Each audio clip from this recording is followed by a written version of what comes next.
Hi everyone, Caitlyn and I, Jeneane, are the two techs at the Taupiri clinic, and today we're going to be talking about calf disbudding and kind of giving an overview of the process and why we sedate and give pain relief. Hope you all enjoy it, and I will now hand you over to Caitlyn, who will be talking about the sedation.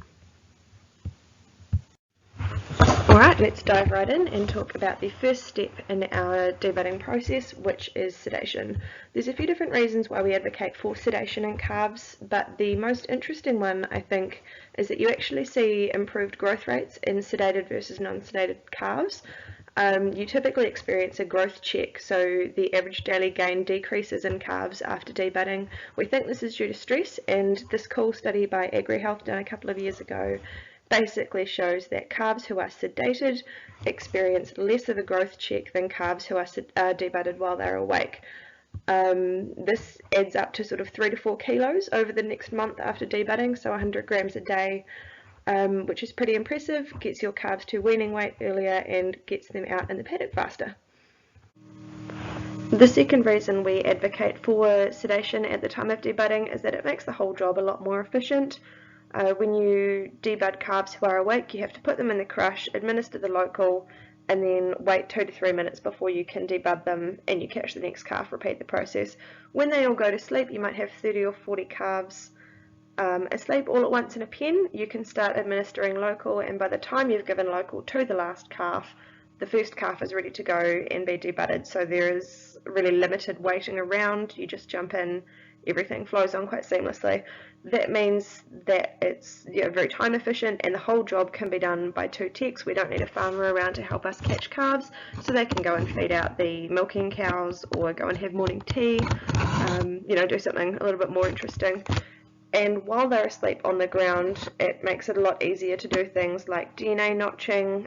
We can test for BVD at the same time. It lets us vaccinate them. We can put rings on your bull calves if they need castrating. Sometimes the farmers will actually jump in and put EID tags in while the calves are asleep, because it's a lot easier than trying to catch them while they're running around awake. And it lets us do things like removing supernumerary teats, which is much less stressful when they're asleep and a little bit safer for us. And the last but certainly not least important reason that we advocate for sedation is simply because it improves the experience for the calves, it improves their welfare, it limits their stress because we don't have to handle them, we don't have to restrain them, they don't feel us giving them injections, and they're not seeing and smelling the smoke from the debudding irons. Makes it a lot less stressful for them if they just go to sleep and then they wake up at the end and they have no idea anything's happened to them. This also makes it a lot safer for us as the technicians, because they're not moving around while we're handling needles and injection guns and debudding irons, so this basically just reduces the risk of us accidentally injecting ourselves or burning ourselves. Just makes it a lot safer for everybody involved. So as we've just seen over the last couple of slides, there are some pretty major benefits to sedating your calves for debudding. The flip side of that is that there are some limitations on who can do it and sort of the processes around it. So the first one is that sedating calves or anything is a vet-only procedure. This is because the drug that we use is a controlled drug, so it can't be purchased or administered unless you are a trained veterinary worker. The technicians for Franklin Vets are trained and assessed annually to make sure that we're all up to date with our best practice processes, that we can identify calves who shouldn't be sedated, maybe they're sick, how to decide the right doses that calves should be getting, and this is just to ensure that it is a really safe procedure for the calves.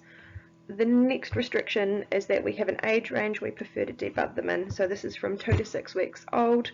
Around 4 weeks seems to be sort of the ideal age.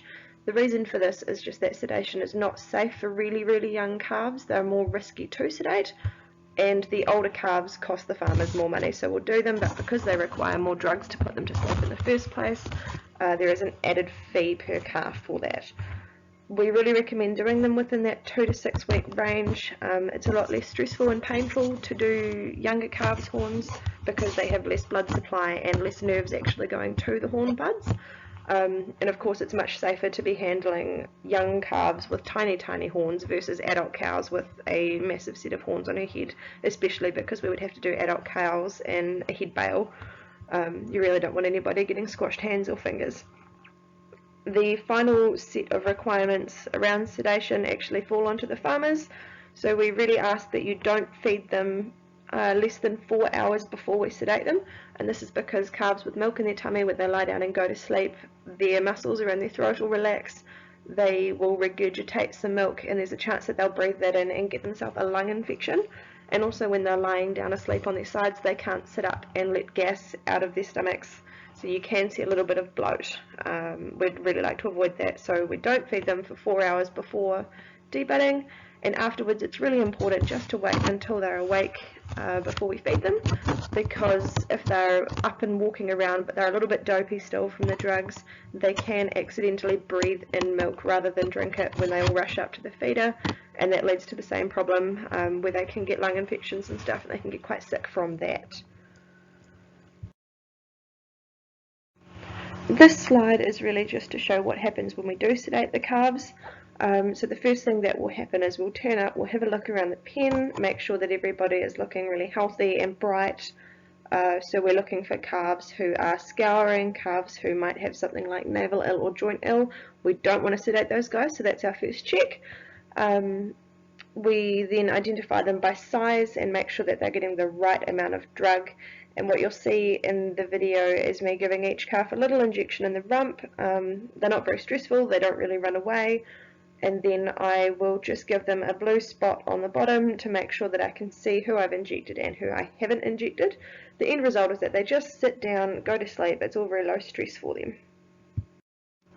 And the second short video here on the right hand side basically just shows they're not collapsing, they're not, running around crashing into things, they just sit down, go to sleep. It's all very low stress, makes life really easy for everybody. Debudding is a necessary but still quite a painful procedure, so therefore we want to make the whole process as stress-free and as pain-free as possible by giving pain relief. There are multiple ways we can give pain relief, including sedation, which gives some pain relief but not much, local, which is now required by law, meloxicam, which is also Medicam, and topical pain relief like trisulfan. There are various benefits to giving pain relief, including calves that are obviously less painful and less stressed, and they tend to reach weaning weights faster, as Caitlyn mentioned earlier, and they recover faster, and they are much easier to handle for us to debud. So now that we've sedated the calves and they're all nice and sound asleep, we give each of them some local anaesthetic. And as I mentioned before, local is now required by law from October 2019 to be given to calves at any age that are to be disbudded.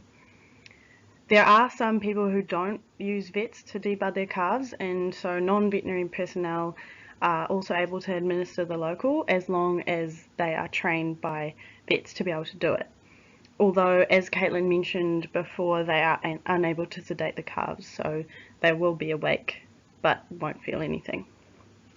So to perform the local block, we give 2 mils into each side by the crest of the frontal bone, as shown on the picture there, to block the corneal nerve. So this numbs the horn bud completely and they won't feel any pain. It's essentially like going to the dentist when all goes well. So unfortunately the local wears off after 2 to 3 hours, so after this they will still feel pain. Studies have shown that calves display pain for at least 24 hours after debudding, so we do recommend using a longer acting pain relief like Medicam or trisulfan. So in this slide we'll just give a quick demo on disbudding calves. So as you can see from this video, we use a hot iron cautery to remove the horn buds, and the heat prevents the bleeding as the blood vessels are cauterized. And as you saw from the video, the sedation in local prevents the calf from feeling anything whatsoever. They're just completely unaware and sleeping and not even bothered by the heat. The process is also very fast, and lasting only about 5 seconds per bud. So even though we have given the calves local, which does stop the initial pain, this will wear off within 2 to 3 hours of disbudding. Therefore, we can give pain relief such as Medicam to reduce the pain they feel after. So Medicam is an anti-inflammatory that's given under the skin, and it should last for about 24 hours after debudding. Although there have not been significant benefits to calf growth rates, Medicam should definitely be considered to increase the welfare of the calf, and just to make the whole process for them way less stressful. It's also important to note that you should only use Medicam and not Kinemax, as Kinemax has been shown to cause abomasal ulcers and even death, which Medicam does not do. So although gold standard, Medicam is expensive. Therefore, we do encourage people who don't want to use Medicam to use a topical pain relief like trisulfan. This is a gel liquid which contains both a long-acting local anaesthetic and an antiseptic. So we end up spraying 2 ml onto each horn bud after we've applied the blue spray. And the nozzle now turns the gel into a foam which sits kind of inside or on top of the wound and no longer runs down their face. So trisulfan is much cheaper than Medicam but still provides that same pain relief, so the calves are much happier.